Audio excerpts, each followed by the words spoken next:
Lalo pang dumami ang mga namibili ng paputok sa Bocaue, Bulacan. Ito na kasi ang peak season ng bentahan doon.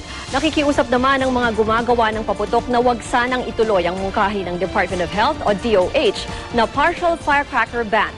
Lubos daw kasing maaapektuhan pag nagkataon ang kanilang kabuhayan. Live mula sa Bocaue, Bulacan, may report si Cedric Castillo. Cedric.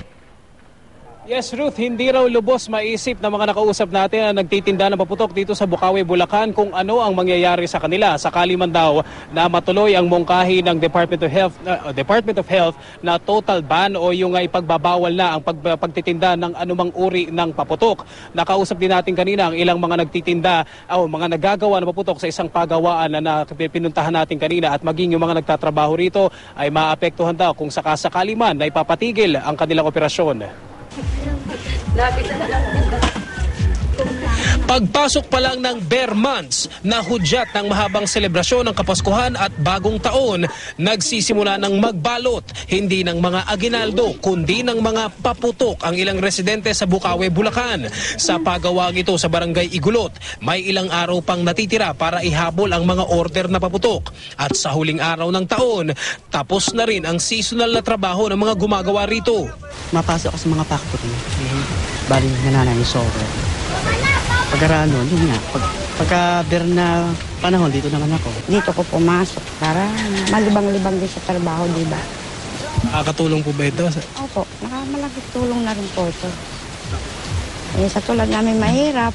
120 pesos kada 1,000 pirasong mababalot na lusis ang bayad kay Aling Gina. Bukod sa nalilibang, mas malaki raw ang sahod niya kapag panahon ng paputok kaysa sa kinikita sa pagtitinda. Bahay na lang. Negosyo kami, tindahan. Sari-sari store. Gusto namin nga, meron din ganito.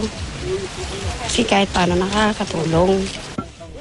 Pero hindi sing swerte ang iba tulad na lamang ng kasamahan niyang si Teng na mas pipiliing mamutina ang mga kamay kakalamas sa kolorete na pangkulay ng paputok kaysa tumunganga. Ang kanya raw plano sa unang araw ng bagong taon. Tambay lang po. Wala po akong ibang trabaho dito eh. Uuwi. Saan ka uwi? Sa probinsya po. Paano pa raw kaya kung sa mga susunod na taon hindi na kailanganin ang kanilang serbisyo? Paano na yung mga nagbi-business, tapos may mga, syempre, kanya-kanyang kita yan. Kung meron naman tayong mga paputok talagang pinagbabawal, wag na lang gamitin. Siguro maghanap na rin ako ng ibang trabaho. Tulad na? Kasi nag-construction po ako eh. Dito po kasi madali lang magtindi. Sa construction po mahirap. Sa ngayon, partial ban muna ang iminumungkahi ng Department of Health. Bagay na tila mas katanggap-tanggap sa ilang tumatangkilik sa paputok. Yung nakakasira ng kamay, yung gano'n. Yun ang dapat alisin. Pero mga ganito, mga fireworks, lagi naman ginagawa kahit saan eh. Bakit kailangan tanggalin yun? Doble ingat na lang talaga ang mangyayari. Kulang ang New Year. Kulang ang New Year, hindi kumpleto. Kanina, ilang aerial fireworks ang nakumpiska sa pag-ikot ng Firearms and Explosive Office ng PNP sa Bocaue, Bulacan. Hindi raw kasi lisensyado ang manufacturer ng mga paputok. Paliwanag ng isang dealer, may PS mark kasi ang mga ito nang bilhin kaya hindi nila pinagdudahan.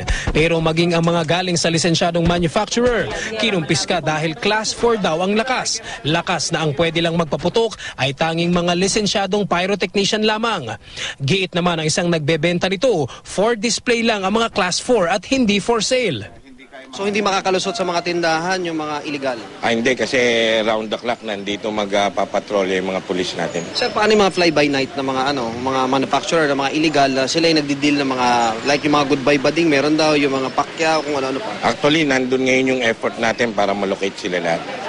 Sa huling Biyernes ng taong 2012, patuloy ang maghapong dating ng mga bumibili ng paputok dito sa Bocaue. Kasabay nito ang siksika naman sa mga hintayan ng mga sasakyan at ang mabagal na usad ng trapiko sa bahaging ito ng Bulacan. Ruth, sa kabila ng mungkahi ng DOH na partial ban nga sa pagbebenta at pagbili ng mga paputok, ay libo-libong mga mamimili pa rin na nagtungo dito sa Bocaue, Bulacan ngayong araw.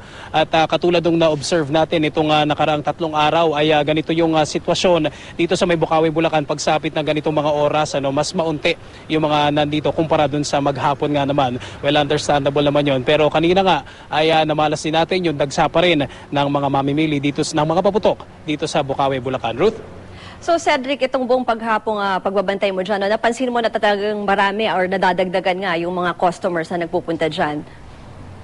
Yes, Ruth, ikatlong araw natin ngayong linggo at talagang mas marami ngayong araw na ito kumpara dun sa kahapon at higit na mas marami ngayon kumpara dun sa 2 days ago. At yung sinabi nga nung 2 days ago, sinabi nila na ina-expect ng mga nagtitinda rito na dadamit. Kanina nga, ngayong araw na observe natin ay kahon-kahon yung binibili ng mga bumibili dito ng mga paputok at meron din naman mga papira-piraso pa rin, Ruth. Pero dapat paalalahanin din sila na dapat mas mabusisi sila doon sa binibili nilang firecrackers. Kasi katulad kanina, di ba may nahuli dyan na hindi legal yung manufacturer kahit na sabihin natin na legal talaga yung mga bentahan dyan. May mga nakakalusot na produkto na galing doon sa illegal manufacturers.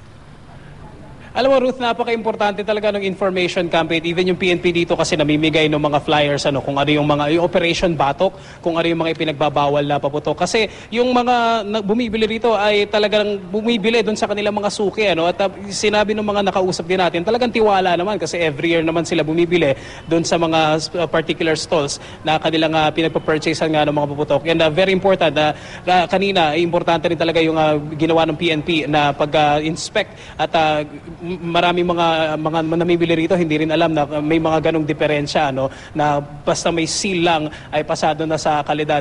At least na inform kanina yung public na meron din mga paputok talaga na hindi naman pa talaga according sa PNP ay hindi pasado sa kalidad, Ruth. Alright, maraming salamat, Cedric Castillo.